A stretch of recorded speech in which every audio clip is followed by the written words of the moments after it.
Hello all, it has truly been a while for such a video as this, and what better way to come back than with an obscure deck profile that none of you were ever expecting.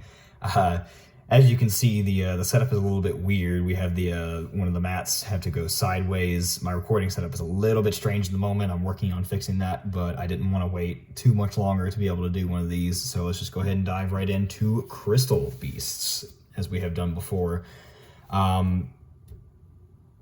Plain and simple, we have found out that the optimal way to play Crystal Beasts is just a 60 card good card pile, which you kind of have to do when well, let me put it like this. The Crystal Beast cards read insane, and they are. The problem is you have to play really, really bad cards in order to make them good. Like, if you draw multiple of the regular Crystal Beasts, it's just bad. So you want to play 60 cards and just play consistency and hand traps along with that in order to help mitigate that. So you'll kind of see that as we start going in, but let's go ahead and get started. First and foremost, you have to play 2 Rainbow Dragon and 2 Crystal Beast. Rainbow Dragon, you have to play 2 of this because in order to resolve this in the spell and trap zone, the effect to banish itself and then summon one from deck and search this, you have to be able to search this in order to do that. So if you draw one and if you only play one and then you draw it, then this is just dead and that's not good for you.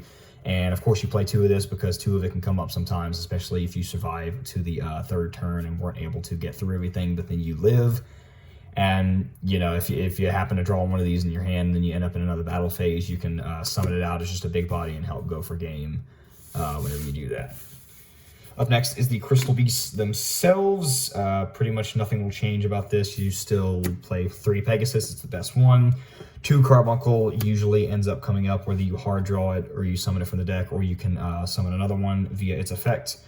The other 3s in Cat and Tortoise, and then Mammoth, Tiger, and Eagle.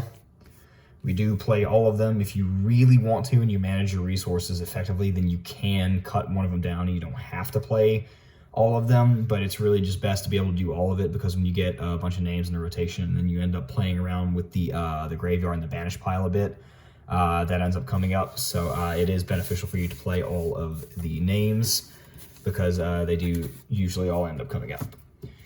For the Honorary Crystal Beasts, we have to play Noble Knight Shieldbearer just as another starter because this is 60 cards, so you do have to have a little bit more of a consistency boost in order to actually be able to see your engine. So we play this because you can banish it from the hand, and it searches specifically searches a Wind Beast, which searches Sapphire Pegasus to your hand, so this is another starter for you to be able to get to. Another starter / extender is Crystal Master. This is, you can tribute this card and you can add an Ultimate Crystal Monster, a Crystal Beast Monster, or a Crystal Spell or Trap, so this just does everything that you need. Note that it is a level 3 and a Spellcaster. More on that later, but you can probably see where I'm going with this.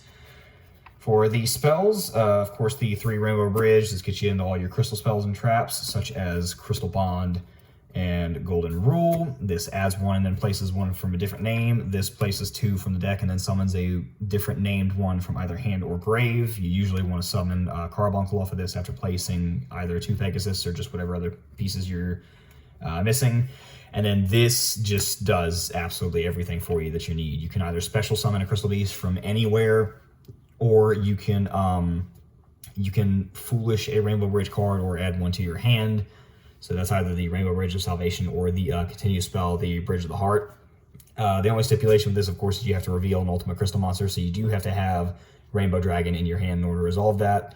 So although this card is insane, again, you have to play kind of bad cards in order to make it good. So that's the inherent problem with Crystal Beasts and why we're on 60 cards.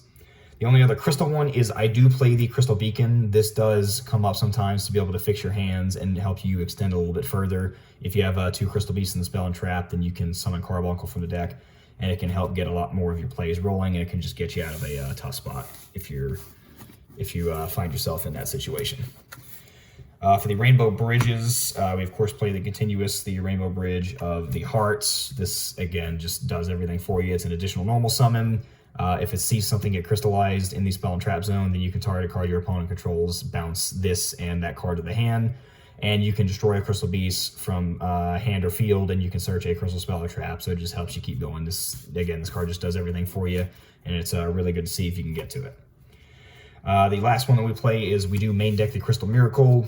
We put up a big enough board as it is, but having a counter trap to be able to back that up just helps put the game away. In addition to that, unless your name is Matt and you always draw Forbidden Droplet with a trap to pitch off of that, so screw me, I guess.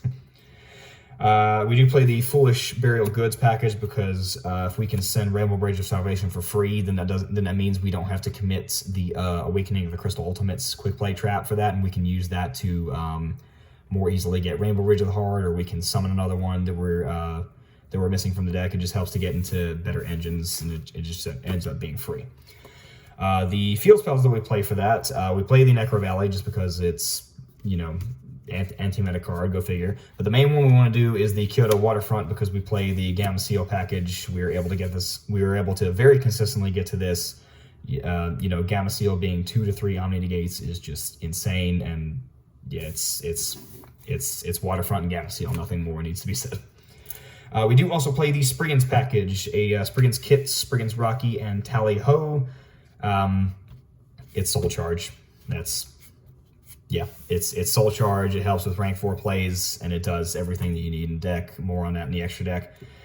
Speaking of more on the extra deck, we play the Nemesis Flag and Nemesis Corridor package with the Flame Banshee in the extra deck because this deck puts up rank 4s really, really easily. So putting up a bunch of negates and being able to summon Colossus is both very free in this deck, and my personal spite for Konami is me proving that Colossus and Protoss never should have been unbanned, and I am going to make them put it back on the list if it kills me. The rest is just hand traps and good cards. Just fill it with whatever you want. I am playing Ash, Valor, 2 talents, Called By, and triple Imperm for mine. You can make that space wherever you want. You can cut down some of the other supplementary engines if you want to do other stuff. I was originally playing a Triple Tactics Thrust package, but that's fine for what it is right now, but I think this is more of a hand trap format, and it's just more beneficial to be able to see those. And especially if you're going first, because if you draw into hand traps going first off of Saryuja, for example, that's going to do a lot more for you than doing a board breaker that just doesn't do anything.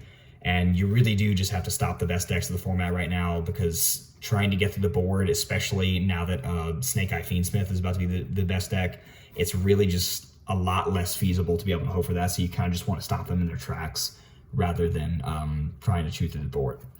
But that is the main deck. Like I said, 60 cards. That is the optimal way to play it, because you want to reduce your chances of drawing multiple dead Crystal Beast names in your hand as much as possible. So that's just what you have to do.